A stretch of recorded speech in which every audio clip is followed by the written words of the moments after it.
तो दोस्तों, एक पहल क्लासेज की यूट्यूब प्लेटफॉर्म पर आपका स्वागत है। आज की क्लास में अपन बात करने वाले थे जो फंडामेंटल राइट वाला अपना जो सेगमेंट चल रहा था, जो अपना मौलिक अधिकार का जो अपना चैप्टर था, जो आर्टिकल 12 से 35 तक अपने मूल अधिकारों के बारे में बात करता है, उसके बारे में अपन कुछ बातें कर रहे थे। लास्ट क्लास में अपन ने आर्टिकल 31 के बारे में अपन बात कर रहे थे, तो अपन आज की क्लास में 31 से वापस से कंटिन्यू करते हैं चीजों को। 30 तक अपन कुछ बातें कर चुके हैं। पिछली क्लास में मैं अपन बात कर रहे थे आर्टिकल 29 में 30 का जो टाइटल दिया हुआ है अपने को, तो वो अपने सांस्कृतिक व शिक्षा का अधिकार दिया हुआ है। वो उस टाइम पे मैंने लिखने में थोड़ी गलती हो गई थी, तो उसका थोड़ा आप ध्यान रखना। बाकी आज की क्लास में अपन बात करने वाले हैं, जो अपन बात कर रहे थे इंडियन पॉलिटी की अपन बातें कर रहे थे, और इंडियन पॉलिटी में भी अपन बातें कर रहे थे फंडामेंटल राइट की, जो अपने मूल अधिकार है उनके बारे में।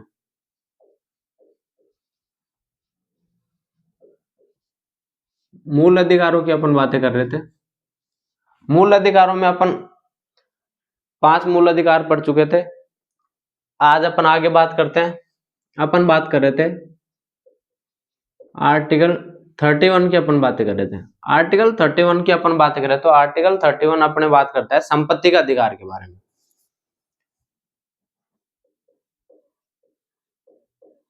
आर्टिकल 31 अपने बात करता है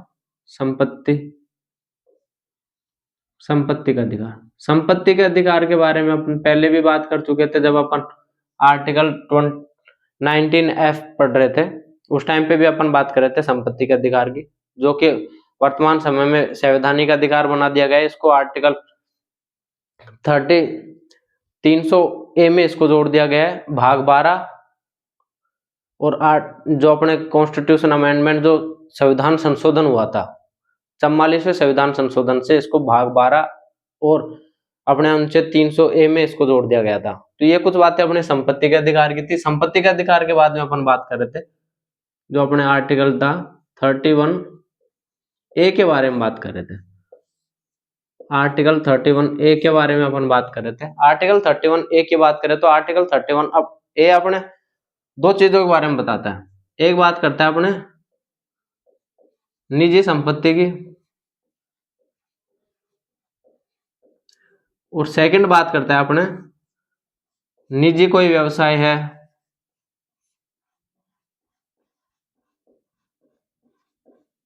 इनके बारे में बात करता है। निजी संपत्ति और निजी व्यवसाय का गवर्नमेंट क्या कर सकती है, राष्ट्रीयकरण कर सकती है।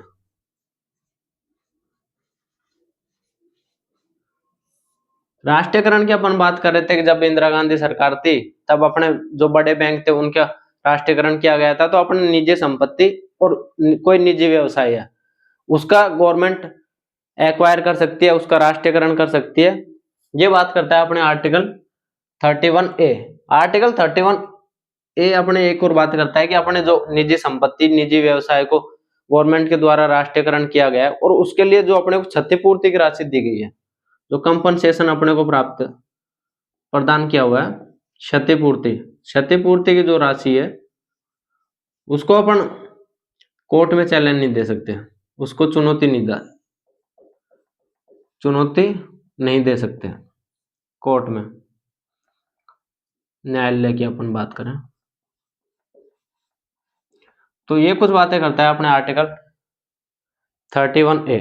आर्टिकल 31A के बाद में अपन बात करें तो अपने जो आर्टिकल है 31B की अपन बात करें। 31B अपने बात करता है जो अपने 9th शेड्यूल जब अपन पढ़ते हैं तो अपन 9th शेड्यूल के बारे में पढ़ते हैं। तो 9th शेड्यूल में जो प्रावधान किए गए थे कि अपने जो भूमि का जो अधिकार था, तो भूमि के अधिकार को कुछ बनाए रखने के लिए जो अपने संसद के द्वारा कुछ एक्ट या फिर कुछ सुधार किए गए थे, भूमि सुधार जो किए गए थे, उनके क्रियान्वयन के लिए अपने 9th शेड्यूल लेके आए थे। उस समय जो पहला संविधान संशोधन हुआ था 1951 में, तो अपने 9th शेड्यूल के लिए हुआ था। तो उसमें कुछ जो अपने एक्ट रखे गए थे, 9th अनुसूची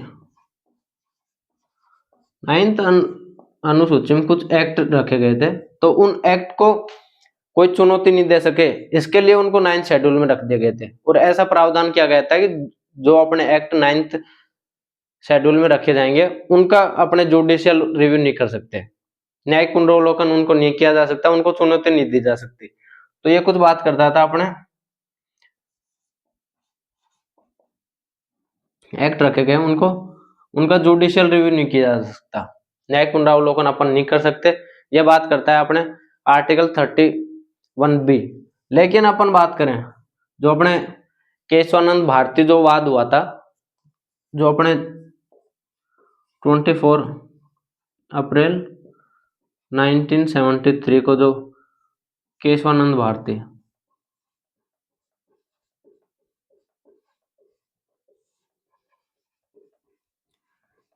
भारती का जो अपने वाद हुआ था उसका जो निर्णय आया था वो अपने 24 अप्रैल 1973 को जो निर्णय आया था उसमें बात की गई कि 24 अप्रैल 1973 के बाद में अगर 9th शेड्यूल में कोई एक्ट रखे जाएंगे तो उनका जुडिशियल रिव्यू किया जा सकता है। ये कुछ बातें थी अपनी। तो 24 अप्रैल के बाद में 9th शेड्यूल में कोई एक्ट रखा जाता है तो उसका जुडिशियल रिव्यू किया जा सकता है। जुडिशियल रिव्यू की अपन बात करें, न्यायिक पुनरावलोकन किया जा सकता है, उसको चुनौती दी जा सकती है न्यायालय में। तो ये बात कर रहे थे अपन आर्टिकल 31B की। आर्टिकल 31B के बाद अपन बात करें, आर्टिकल 31B के बाद अपन बात करें आर्टिकल 31C। आर्टिकल 31C की अपन बात करते हैं तो ये अपने बात करता है जो अपने डीपीएसपी है, डीपीएसपी में भी अपने जो आर्टिकल है 39B और 39C के बारे में 39B और 39C के बारे में। 39B की अपन बात करें तो 39B किससे रिलेटेड है कि राज्य जो अपने भौतिक संसाधन है उनका स्वामित्व व नियंत्रण इस प्रकार करेगा कि सभी के हितों की पूर्ति हो सके। यह बात करता है अपने आर्टिकल 39B।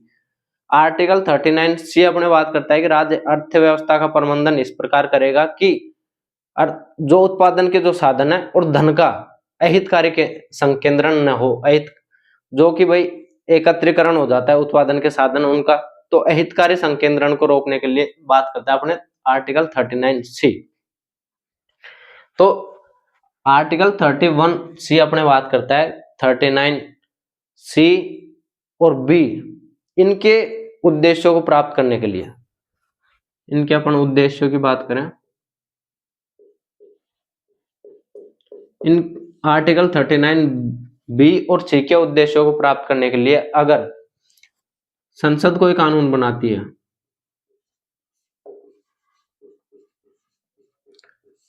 और संसद के द्वारा जो कानून बनाया गया है वो अपने आर्टिकल 14, 19 और 31, आर्टिकल 14, 19, 31 इनका उल्लंघन करता है। आप थोड़ा ध्यान से समझने की कोशिश करना, चीजें आसान है, बस थोड़ा आप फोकस रखोगे तो आपको अच्छे से समझ आ जाएगा, ये मेरी गारंटी है। अपने आर्टिकल 39B और C के जो अपने जो डीपीएसपी में कुछ अधिकार दिए गए थे तो उनको बनाए रखने के लिए, उनके उद्देश्यों की पूर्ति के लिए अगर संसद कोई कानून बनाती है और जो संसद के द्वारा कानून बनाया जा रहा है वो अपने आर्टिकल 14, 19 और 31 का उल्लंघन करता है तो उसके आधार पर उसको असंवैधानिक घोषित नहीं किया जाएगा, उसको असंवैधानिक घोषित नहीं किया जाएगा।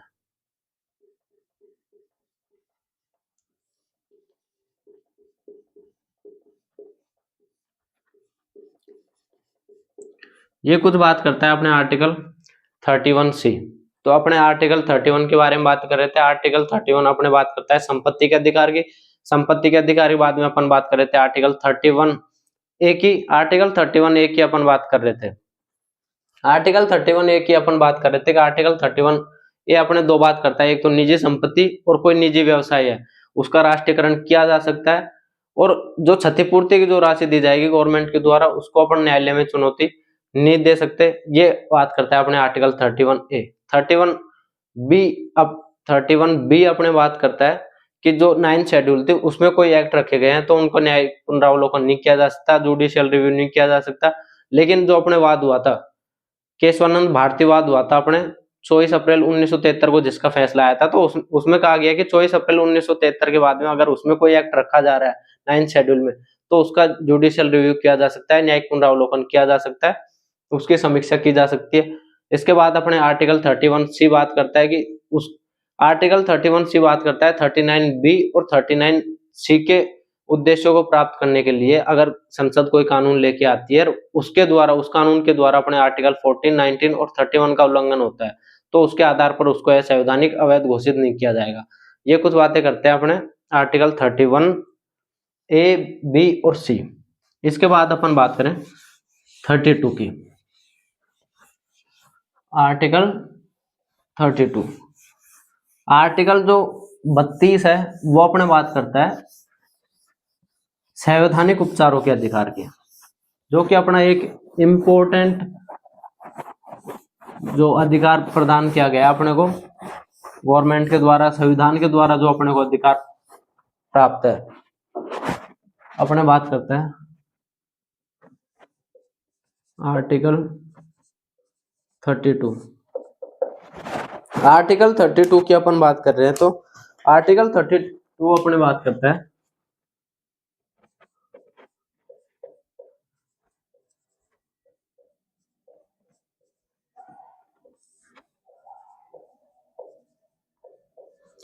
संवैधानिक उपचारों का अधिकार। इसकी बात करें तो ये अपने जो इसको डॉक्टर भीमराव अंबेडकर जी, जो डॉक्टर बाबा साहब थे अपने अंबेडकर साहब, उनके द्वारा इनको संविधान की आत्मा कहा गया।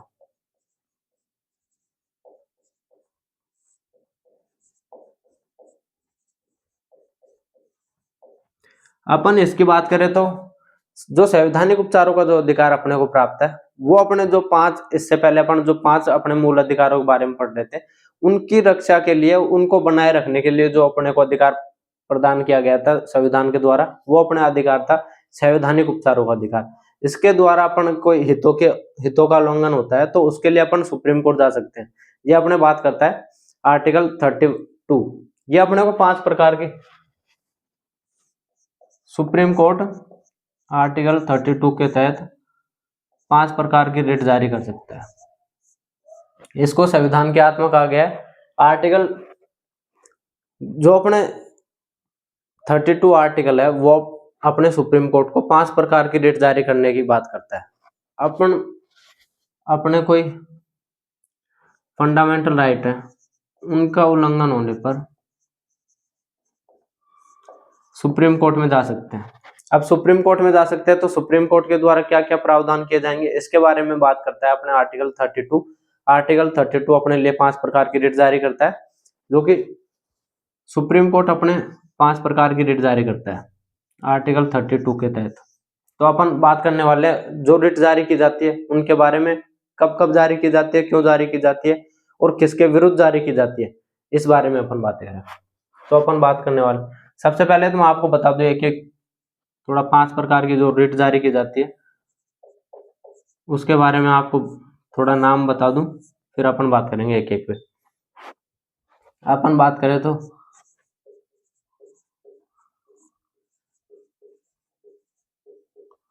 बंदी प्रत्यक्षीकरण,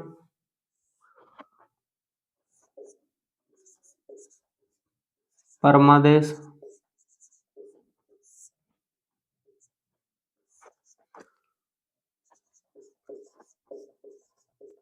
उत्प्रेक्षण, प्रतिषेध और अधिकार प्रक्षा। ये अपने कुछ जो 5 प्रकार की रिट हैं जो अपने सुप्रीम कोर्ट के द्वारा जारी की जाती है, उनके बारे में अपन बात कर रहे थे। तो सबसे पहले बंदी प्रत्यक्षीकरण, परमादेश, उत्प्रेक्षण, प्रतिषेध और अधिकार प्रचा, ये कुछ रिट अपने सुप्रीम कोर्ट के द्वारा जारी की जाती है। अब अपन इनकी एक एक से बात करते हैं, एक एक की अपन बात करें तो अपन बात करते हैं बंदी प्रत्यक्षीकरण के बारे में।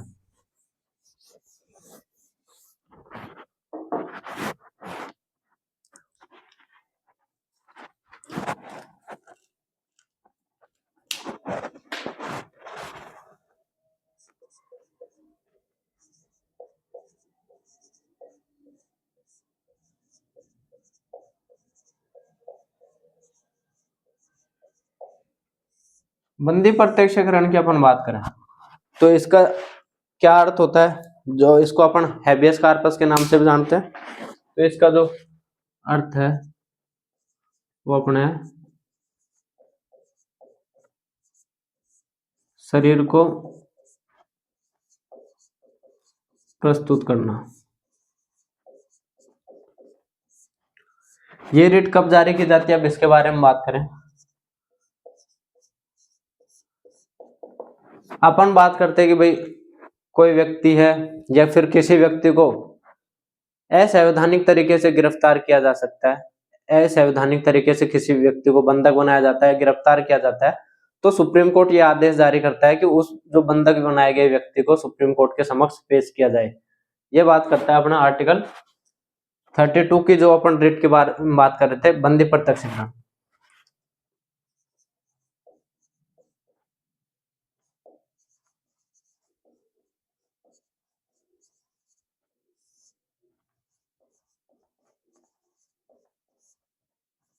असंवैधानिक तरीके से किसी को बंधक बनाया जाता है या फिर गिरफ्तार किया जाता है तो उसको सुप्रीम कोर्ट के समक्ष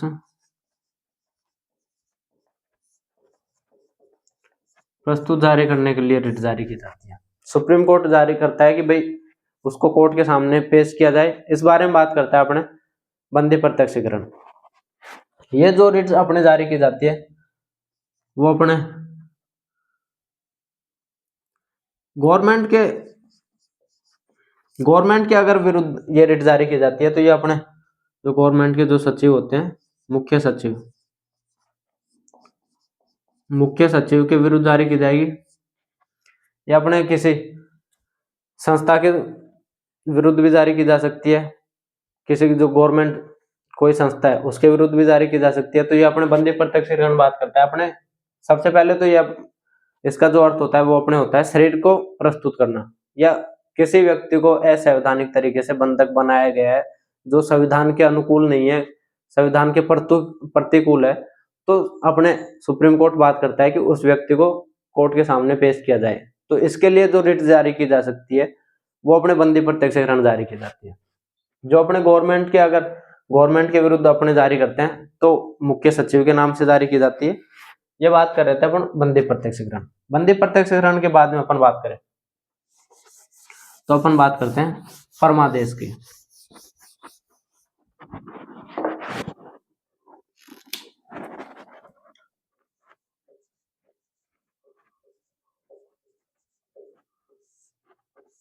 परमादेश की अपन बात करें जिसका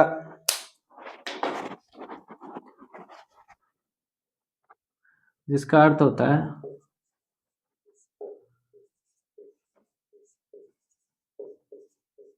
हम आदेश देते हैं। ये इसका अर्थ होता है कि हम आदेश देते हैं। अब परमादेश कब जारी किया जाता है, ये रिट क्यों जारी की जाती है, इसके बारे में बात करें तो कोई सार्वजनिक पद पर बैठा व्यक्ति अपने पदीय कर्तव्यों का निर्वहन नहीं कर रहा है तो उसको पदीय कर्तव्यों के निर्वहन करने के लिए जो रिट जारी की जाती है वो अपने परमादेश जारी किया जाता है। तो बात करें अपने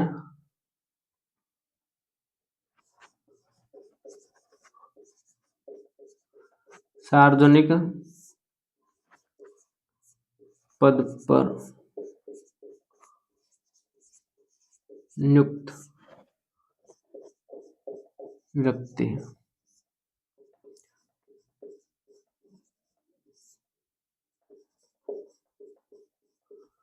पदीय कर्तव्यों का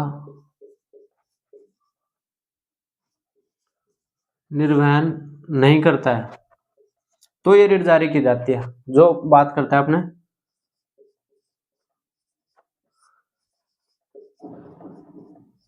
पदीय कर्तव्यों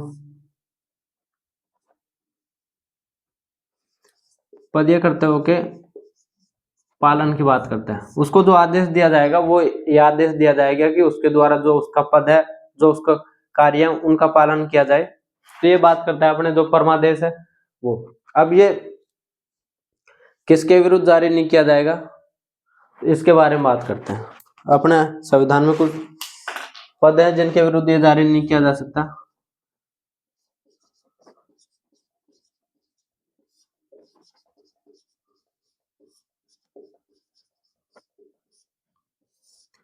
तो इसके बारे में अपन बात करें, किन के विरुद्ध ये जारी नहीं किया जाएगा, अपन इधर बात करते हैं। बंदी प्रत्यक्षीकरण के बारे में अपन पढ़ रहे थे कि बंदी प्रत्यक्षीकरण कब जारी किया जाता है, किसके विरुद्ध जारी किया जाता है और क्यों जारी किया जाता है, इसके पीछे क्या रीजन रहते हैं अपने। इसके बाद में अपन बात करते हैं परमादेश की। परमादेश में भी अपन बात कर रहे थे कि किसके विरुद्ध जारी नहीं किया जा सकता, उसके बारे में अपन यहाँ बात करें तो ये अपने एक तो जो राष्ट्रपति है अपने, राष्ट्रपति, राज्यपाल, और बात करें कोई ऐसा कार्य है जो उसके विवेकाधीन शक्तियों के अंतर्गत है, तो कोई विवेकाधीन शक्तियों के अंतर्गत कोई कार्य है तो उसके विरुद्ध जारी नहीं की जाएगी।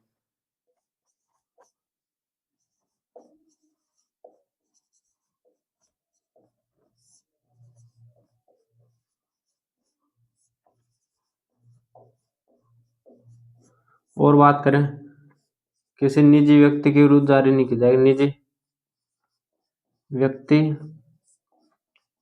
और संस्था, निजी व्यक्ति और निजी संस्था के विरुद्ध जारी नहीं की जाएगी। और अपन बात करें हाई कोर्ट के विरुद्ध जारी नहीं की जाएगी। और अपन बात करें तो कोई संविधा का कोई कार्य है, संविधा से संबंधित कोई काम है, उस पर यह जारी नहीं की जाएगी।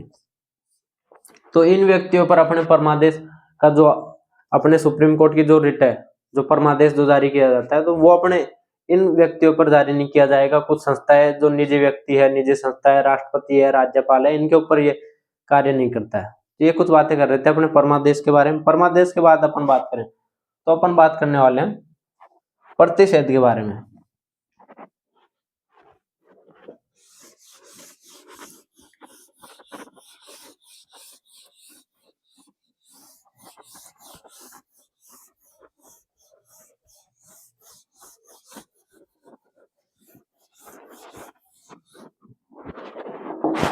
प्रतिषेध के बारे में अपन बात करें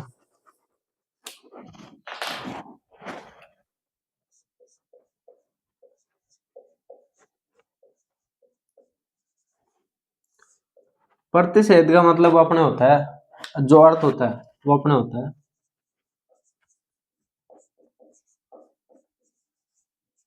रोकना। इसकी अपन बात करें तो प्रतिषेध कब जारी की जाती है, इसके बारे में अपन बात कर रहे थे। प्रतिषेध की अपन बात करें तो प्रतिषेध का मतलब जो अपने इंग्लिश जो वर्ड यूज किया जाता है उसको प्रोहिबिशन बोलते हैं। प्रोहिबिशन का मतलब होता है प्रतिषेध करना या फिर रोकना, किसी पर प्रतिबंध लगाना। तो ये बात करता है अपने कोई जो उच्चतर न्यायालय, कोई उच्चतर न्यायालय के द्वारा निम्नतर न्यायालय के विरुद्ध जारी की जाती है। सबसे पहले अपन बात करें तो कोई उच्चतर न्यायालय, अब अपन थोड़ी न्याय व्यवस्था की बात करें तो अपने जो न्याय व्यवस्था है वो एकात्मक न्यायपालिका है अपनी, जो अपने सुप्रीम कोर्ट के अधीन हाई कोर्ट के अधीन डिस्ट्रिक्ट कोर्ट के अधीन जो अपने और जो कोर्ट होते हैं वो होते हैं। तो ऐसे नहीं कि अपनी अलग अलग शाखाएं। तो उच्चतर न्यायालय के द्वारा निम्नतर न्यायालय के विरुद्ध ये जारी की जाती है। तो सबसे पहले अपन बात करें तो उच्चतर न्यायालय जारी करता है निम्नतर न्यायालय पर। और क्यों जारी करता है निम्नतर न्यायालय के विरुद्ध, इसलिए जारी की जाती है कि अपने हाई कोर्ट के कुछ अधिकार हैं, हाई कोर्ट के कुछ अपने क्षेत्र सीमाएं डिसाइड की हुई है कि इन सीमाओं में ये कार्य कर सकता है। और अपना हाई कोर्ट अगर उन सीमाओं से बाहर जाके कार्य करता है तो उसके विरुद्ध अपने सुप्रीम कोर्ट रिट जारी कर सकता है कि भाई तुम ये अपने तुम्हारे कार्य क्षेत्र से बाहर का काम है तो इसमें अपन कार्य नहीं कर सकते। तो यही बात करता है अपने जो प्रतिषेध जो अपने है, जो प्रतिषेध जो रिट जारी की जाती है वो यही बात करता है कि उच्चतर न्यायालय के द्वारा निम्नतर न्यायालय के विरुद्ध जारी की जाती है जब निम्नतर न्यायालय अपने कार्य क्षेत्र से बाहर जाकर कार्य करता है। तो ये बात करता है निम्नतर न्यायालय अपने कार्य क्षेत्र से बाहर कार्य करता है तब। अब ये जो रिट जारी की जाती है ये अपने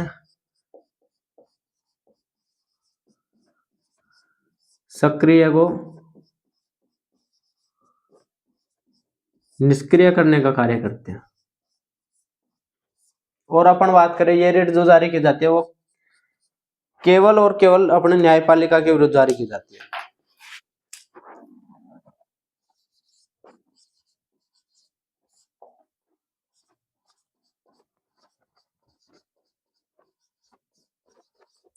तो ये जो अपने जो रिट जारी की जाती है ये केवल और केवल न्यायपालिका के विरुद्ध जारी की जाती है। अपन बात कर रहे थे प्रतिषेध की। प्रतिषेध जो रिट जारी की जाती है उसके बारे में। प्रतिषेध रिट के बाद में अपन बात करते हैं जो उत्प्रेक्षण जो लेखा, उत्प्रेक्षण जो रिट है अपने,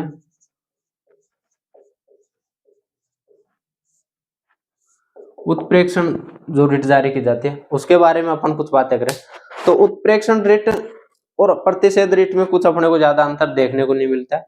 इसमें बात करते हैं अपन, सेम चीजें हैं उसमें भी, बस थोड़ी कुछ चीजें आपको डिफरेंट देखने को मिलेगी, बाकी चीजें सेम है कि उच्चतर न्यायालय के द्वारा निम्नतर न्यायालय के विरुद्ध कार्य, निम्नतर न्यायालय के विरुद्ध जारी की जाती है जब वह अपने कार्य क्षेत्र से बाहर जाकर कार्य करता है। ये चीज उसमें भी सेम है, इसमें भी सेम है। बाकी उसमें जो चीजें चेंज है उसके बारे में अपन बात करेंगे। तो सबसे पहले तो अपन बात करते हैं उच्चतर न्यायालय द्वारा जारी की जाती है निम्नतर के विरुद्ध। निम्नतर के विरुद्ध जारी क्यों की जाती है? क्योंकि वो अपने कार्य क्षेत्र से बाहर कार्य करता है। अब थोड़ी अपन आगे की बात करें जो इसमें अपने को थोड़ा डिफरेंस देखने को मिलेगा। इसमें तो क्या कर रहे थे, प्रतिषेध में तो केवल उसको अपन रोक रहे थे कार्य करने से, जबकि उत्प्रेक्षण में क्या किया जाता है कि सुप्रीम कोर्ट के द्वारा उसको रोक दिया गया। रोकने के बाद में कोई जो कार्य उसके द्वारा किया जा रहा है, कोई केस है, तो उसको वो अपने पास मंगवा लेता है। कार्य क्षेत्र से बाहर करने कार्य को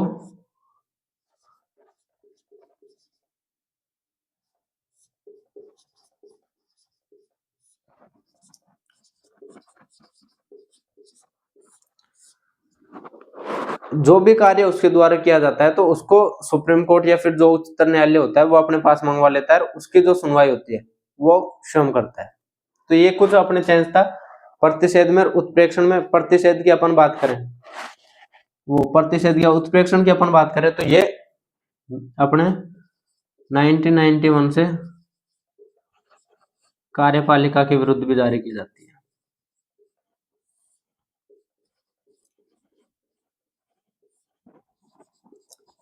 जबकि अपने जो प्रतिषेध जो रिट जारी की जाती है वो केवल और केवल न्यायपालिका के विरुद्ध जारी की जाती है, जबकि अपने जो उत्प्रेक्षण जो लेख है वो अपने न्यायपालिका के प्रति भी की जाती है और 1991 से अपने कार्यपालिका के विरुद्ध भी जारी की जाती है। और अपने को एक चीज का और अपने को अंतर देखने को मिलता है दोनों में। ये जो प्रतिषेध जो रिट जारी की जाती है वो सुनवाई के समय जारी की जा सकती है कि जिस टाइम पे केस की सुनवाई हो रही है या फिर कुछ भी वाद है उसकी सुनवाई हो रही है उसके समय इसको जारी किया जा सकता है। जबकि अपने जो उत्प्रेक्षण जो रिट जारी की जाती है वो सुनवाई के समय भी जारी की जा सकती है और सुनवाई के बाद भी उसको जारी किया जा सकता है। तो ये कुछ डिफरेंस था अपने उत्प्रेक्षण लेख और उत्प्रेक्षण जो रिट थी उसमें और प्रतिषेध रिट में। इसके बाद अपन बात करें तो अपन बात करें अधिकार पर्चा की।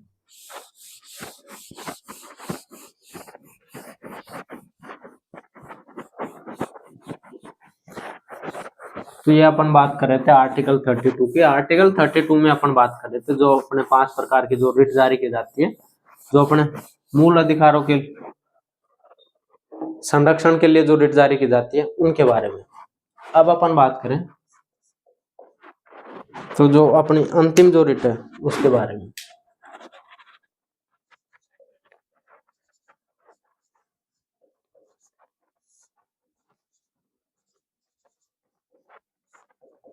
अधिकार पर्चा, अधिकार पर्चा की बात करें तो इसका जो अर्थ होता है वो प्राधिकृत करना या फिर सूचित करना।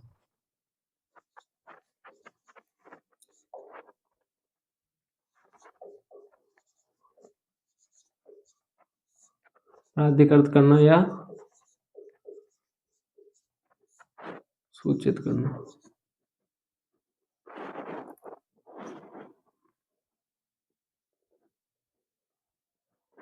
सॉरी, इसका जो अपने को जो अर्थ है वो अपने होता है वारंट द्वारा। इसकी अपन बात करें तो अधिकार पर्चा अपने क्या बात करता है? अधिकार पर्चा बात करता है कि कोई ऐसा व्यक्ति है जो राजनीतिक या प्रशासनिक पद पर नियुक्त किया जाता है, लेकिन वो उस लायक नहीं है कि उसको उस पद पे नियुक्त किया जाए, या फिर उसको एक अनुभव नहीं है उस पद का, तो उस व्यक्ति के विरुद्ध जारी किया जाता है, जिसको अपने राजनीतिक या प्रशासनिक पद पर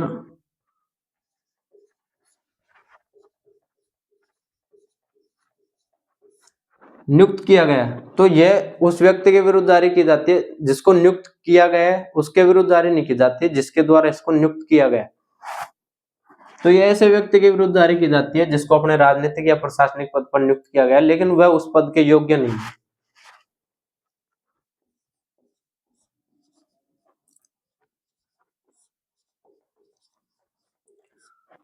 तो ये बात करते हैं अपने आर्टिकल 32। आर्टिकल 32 अपने 5 प्रकार की रेट जारी करता है। 5 प्रकार की रेटों के बारे में अपन ने बात की। इसके बाद अपन बात करें तो अपन थोड़ी जो अपने हाई कोर्ट जो रेट जारी करता है उसके बारे में, और अपने सुप्रीम कोर्ट के द्वारा रेट जारी की जाती है उसके बारे में, जो उनका जो रेट अधिकार है उसके बारे में अपन बात करें, कुछ डिफरेंस करने की उनमें कोशिश करें, तो वो बात अपन करते हैं।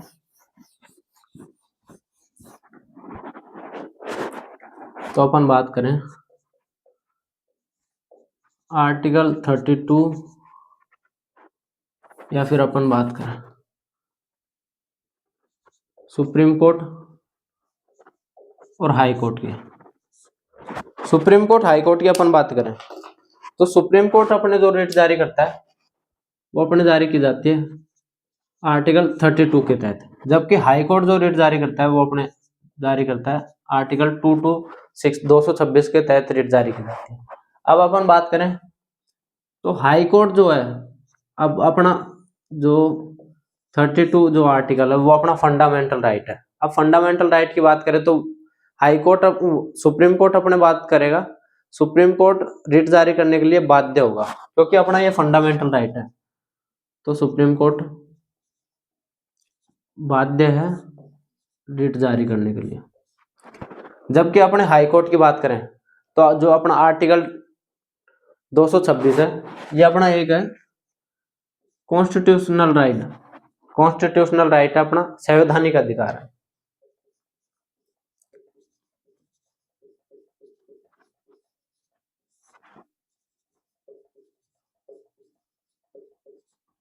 जो अपना आर्टिकल 226 है वो अपना संवैधानिक अधिकार है, तो ये रिट जारी करने के लिए बाध्य नहीं है। सबसे पहला डिफरेंस तो यही है कि आर्टिकल 32 अपना फंडामेंटल राइट है, उसके तहत सुप्रीम कोर्ट रिट जारी करने के लिए बाध्य होगा, जबकि हाई कोर्ट का जो अपने आर्टिकल 226 है जिसके द्वारा हाई कोर्ट रिट जारी करता है उसके तहत वो अपना संवैधानिक अधिकार है, तो उसके लिए हाई कोर्ट बाध्य नहीं है रिट जारी करने के लिए। सबसे पहली बात तो अपन ये करें। इसके बाद अपन बात करें तो जो अपने हाई कोर्ट जो रिट जारी करता है वो अपने केवल और केवल फंडामेंटल राइट के उल्लंघन पर ही जारी करता है। जो अपने मूल अधिकार हैं उनके उल्लंघन पर जारी करता है, केवल फंडामेंटल राइट के उल्लंघन पर जारी करता है,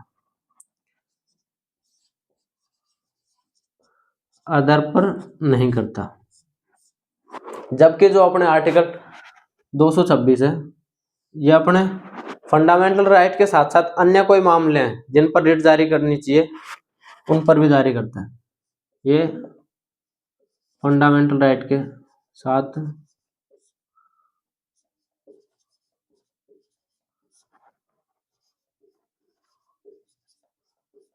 अन्य मामलों में भी जारी करता है। यह अपने इसके दूसरी बात थी। इसके बाद अपन बात करें आगे आगे अपन और बात करें तो ये अपनी फर्स्ट सेकंड थर्ड की अपन बात करें। आर्टिकल 32 अपना एक फंडामेंटल राइट है, और फंडामेंटल राइट को अपने जब नेशनल इमरजेंसी जो लगाई जा सकती है, राष्ट्रीय आपातकाल जिसकी अपन बात करें नेशनल इमरजेंसी, या फिर बात करें राष्ट्रीय आपातकाल। तो जो अपने आर्टिकल 32 है वो फंडामेंटल राइट को अपने आपातकाल में निलंबित कर दिया जाता है। तो 32 को निलंबित किया जा सकता है।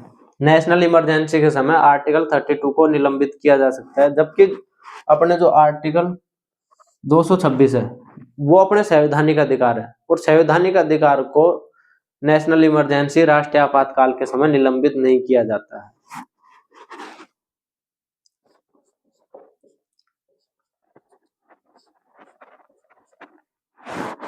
नेशनल इमरजेंसी के समय इसको निलंबित नहीं किया जाता। तो ये कुछ बातें थी अपने आर्टिकल 226 जो अपने हाई कोर्ट के द्वारा रिट जारी की जाती है उसके बारे में, और जो सुप्रीम कोर्ट रिट जारी करता है उसके बारे में, दोनों के बीच में क्या क्या डिफरेंस रहे उनके बारे में अपन ने कुछ बातें की। इसके बाद में अपन बात करें तो अपन बात करने वाले हैं जो मूल अधिकार हैं, वो अपने कुछ मूल अधिकार ऐसे हैं जो केवल और केवल भारतीय नागरिकों को प्राप्त है, और कुछ अधिकार ऐसे हैं जो भारतीय नागरिकों के साथ साथ विदेशी नागरिकों को भी प्राप्त है। उस बारे में बात करें अपन, जो केवल भारतीय नागरिकों को प्राप्त है उसके बारे में अपन बात करते हैं। तो अपन बात करें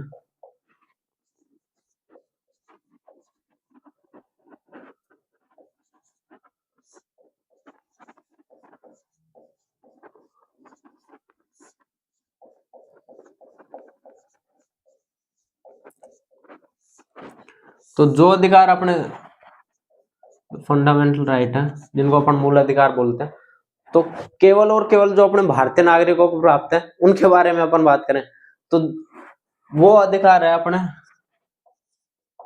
आर्टिकल 15, 16, 19, 29 और 30। अब अपन थोड़ा इनको याद करने की कोशिश करते हैं कि ये भारतीय नागरिकों को ही प्राप्त हुए।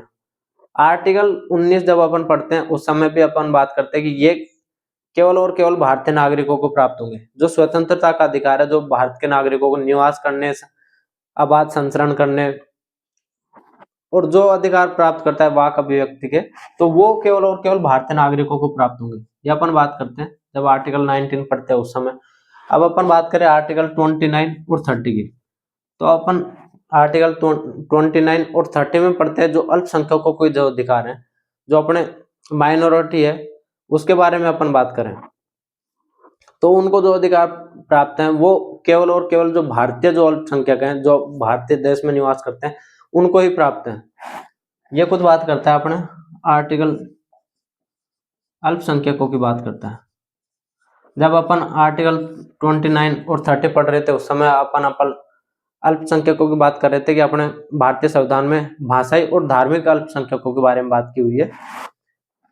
तो जो अपने अल्पसंख्यक हैं उनको जो अधिकार प्राप्त है वो केवल भारतीय नागरिकों को प्राप्त है। और आर्टिकल 15 और 16 की अपन बात करें, आर्टिकल 15 अपने भेदभाव से प्रतिषेध की बात करता है, और आर्टिकल 16 जो अपने लोक नियोजन में समान अवसर की बात करता है। तो आप ऐसे याद कर सकते हैं कि दो दो टुकड़ों के हिसाब से याद कर सकते हैं। 15 और 16 साथ साथ में जो अपने भेदभाव और समानता की बात करते हैं, लोक नियोजन समानता की 15, 16, 19 अपने स्वतंत्रता की बात करता है, 19, 29 और 30 जो अपने अधिकार दिए गए हैं वो केवल और केवल भारतीय नागरिकों को प्राप्त है। तो ये कुछ बातें थी अपने आर्टिकल के बारे में जो केवल भारतीय नागरिकों को प्राप्त है। इसके बाद अपन कुछ और बातें करें तो इसके बाद में अपन बात करते हैं जो अपने नेशनल जो इमरजेंसी लगाई जाती है उस समय में कौन कौन से जो अपने फंडामेंटल राइट हैं उनको निलंबित किया जाता है, या फिर कौन कौन से अधिकार है जो अपने प्रभावित होते हैं। तो अपन बात करें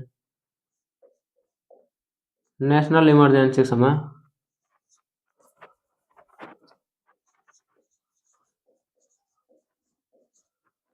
प्रभावित फंडामेंटल राइट, उनके बारे में अपन बात करें तो जो अपने नेशनल इमरजेंसी की बात करें तो नेशनल इमरजेंसी अपने 3 टाइप से लगाई जाती है। पहली अपन बात करें तो अपने जो राष्ट्रीय आपातकाल लगाया जाता है 352 के तहत, और जो राष्ट्रपति जो शासन लगाया जाता है वो अपने 356 के तहत लगाया जाता है, और जो वित्तीय जो आपातकाल लगाया जाता है वो अपने आर्टिकल 360 के तहत लगाया जाता है। तो ये तो अपने आपातकाल के बारे में कुछ बात थी। जो आपातकाल अपने होता है, जो अपने संविधान में बताया गया है, वो अपने 3 प्रकार के आपातकाल की बात करता है।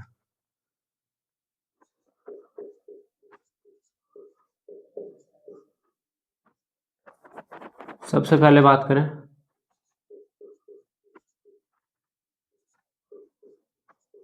राष्ट्रीय आपातकाल, एक अपने लगाया जाता है राष्ट्रपति शासन, और एक अपने होता है वित्तीय आपातकाल। ये इनके भी कुछ रीजन रहते हैं लगाने के पीछे, कब लगाया जाता है, क्या कंडीशन रहती है, उसके बारे में कभी अपना मौका बनेगा तो उस टाइम पे बातें करेंगे।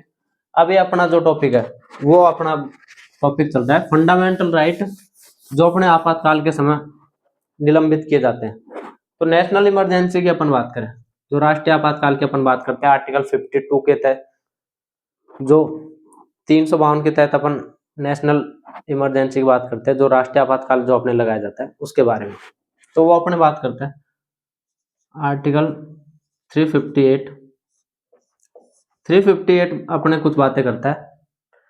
358 अपने बात करता है कि जो अपने राष्ट्रीय आपातकाल के समय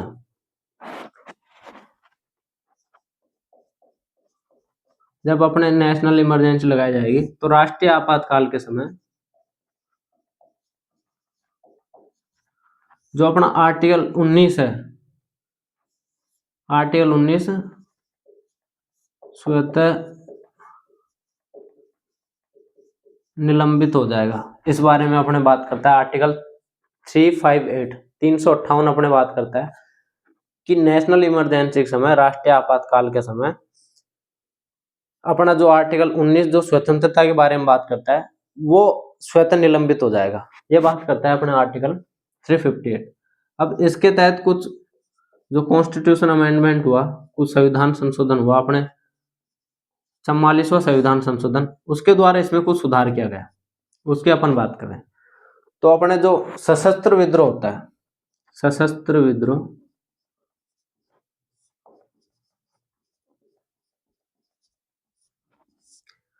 सशस्त्र विद्रोह होता है। अब अपने नेशनल इमरजेंसी लगाई जाती है, उसके पीछे एक रीजन सशस्त्र विद्रोह का भी रहता है। तो सशस्त्र विद्रोह के कारण अगर अपने नेशनल इमरजेंसी लगाई जाती है, आपातकाल लगाया जाता है, तो जो अपने आर्टिकल 19 है वो निलंबित नहीं होगा। ये अपने बात करता है जो अपना 44वां संविधान संशोधन हुआ, उसके तहत अपने ये बातें की गई कि भाई अगर सशस्त्र विद्रोह के कारण अपने नेशनल इमरजेंसी लगाई जाती है, तो उस समय पे अपने जो आर्टिकल 19 है जो अपने स्वतंत्रता का अधिकार प्रदान करता है वो निलंबित नहीं होगा। ये बात करता है अपना 358। अब अपन बात करें आर्टिकल 359 की अपन बात करें। 359 अपने बात करता है कि राष्ट्रीय आपातकाल के समय राष्ट्रपति के द्वारा, नेशनल इमरजेंसी के समय जो अपने प्रेसिडेंट है, राष्ट्रपति, उनके द्वारा सभी जो अपने फंडामेंटल राइट है उनको निलंबित किया जा सकता है। यह अपने बात करता है आर्टिकल 359, 359 जो अपने आर्टिकल है वो बात करता है नेशनल इमरजेंसी समय, राष्ट्रीय आपातकाल के समय राष्ट्रपति जी के द्वारा सभी फंडामेंटल राइट हैं उनको निलंबित किया जा सकता है। अब इसके लिए भी अपने जो 44 कॉन्स्टिट्यूशन अमेंडमेंट 1978 के तहत बात की गई कि अपने जो आर्टिकल 20 व 21 है, जो अपने को आर्टिकल 20 और आर्टिकल 21, आर्टिकल 20 की अपन बात करते हैं तो आर्टिकल 20 जो अपने को दोष सिद्धि के संबंध में कुछ अपने को संरक्षण प्रदान करता है, और आर्टिकल 21 की अपन बात करें तो प्राण व दैहिक स्वतंत्रता की बात करता है। तो नेशनल इमरजेंसी के समय राष्ट्रपति के द्वारा अनुच्छेद 20 व 21 को छोड़कर, 20 व 21 के अलावा अपन बात जो अदर जो फंडामेंटल राइट है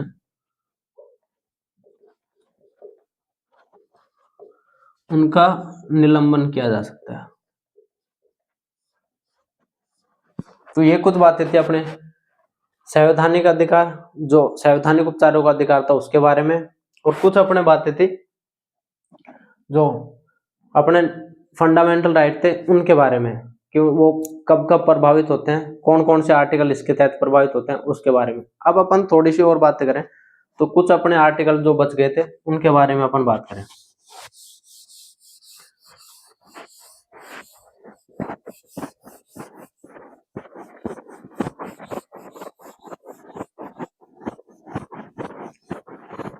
अब अपन बात करें तो अपन बात करने वाले हैं आर्टिकल 33, 34 और 35 के बारे में। थोड़ी देर में अपन बात कर लेंगे आर्टिकल 33।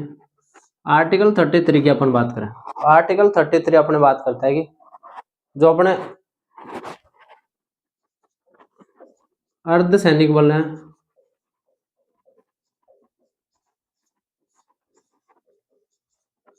और जो अपने खुफिया जो एजेंसी है, खुफिया विभाग बोलते हैं, जैसे अपना आईबी है, रो होता है, अलग अलग देश की खुफिया एजेंसी रहती है। खुफिया विभाग हो गया, अर्धसैनिक बल हो गया, और अपने कोई सैनिक बल है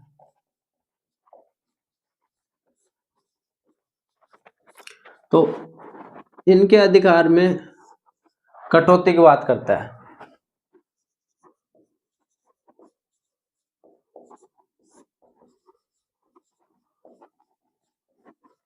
अपने आर्टिकल 33 और 34 कटौती की बातें करते हैं, फंडामेंटल राइट के कटौती की बात करते हैं। तो अपने जो 33 बात करता है, कोई सैनिक बल है, अर्धसैनिक बल, कोई खुफिया एजेंसी में कोई व्यक्ति कार्य करता है तो उनके अधिकारों में कटौती की जा सकती है, ये बात करता है अपना आर्टिकल 33।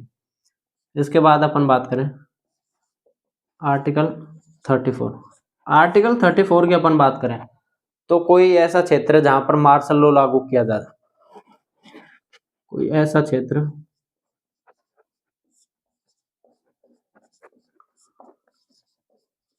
जहां पर मार्शल लॉ की बात करें तो सैनिक शासन,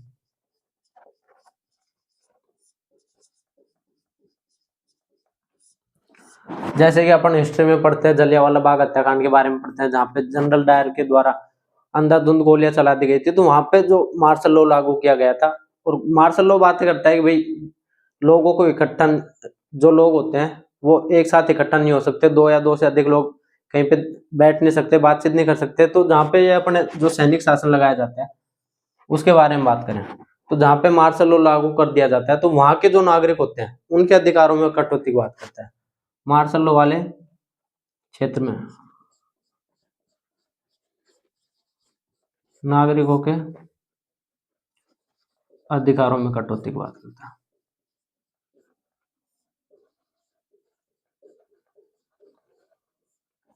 तो ये बात करते हैं अपने 33 और 34 कुछ कटौती की बात करते हैं। अब इसके बाद में अपन बात करें आर्टिकल अपने 35। आर्टिकल 35 अपने बात करता है कि संसद संसद जो अपने संविधान में जो दिए गए हैं आर्टिकल 33 और 34 के तहत ही अपने जो फंडामेंटल राइट हैं उनमें कटौती कर सकती है, जिनका उल्लेख संविधान में किया गया है उनके अधिकारों में ही कटौती की जा सकती है, यह बात करता है अपने आर्टिकल 35।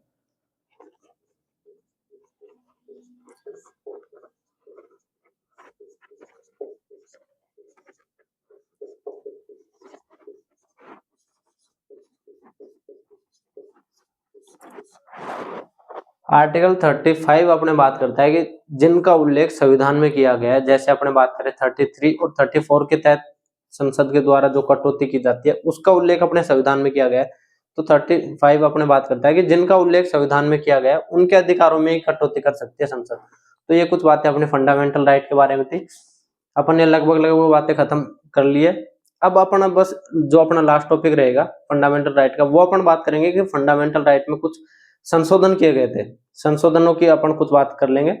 उसके बाद में अपना फंडामेंटल राइट वाला टॉपिक क्लियर हो जाएगा। यहीं पे फंडामेंटल राइट के बाद में अपन डीपीएसपी की बातें करेंगे। डीपीएसपी के बारे में अपन एक क्लास में शायद डीपीएसपी आराम से कर लेंगे अपन।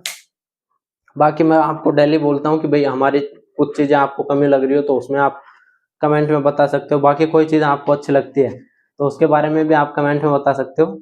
बाकी धन्यवाद दोस्तों।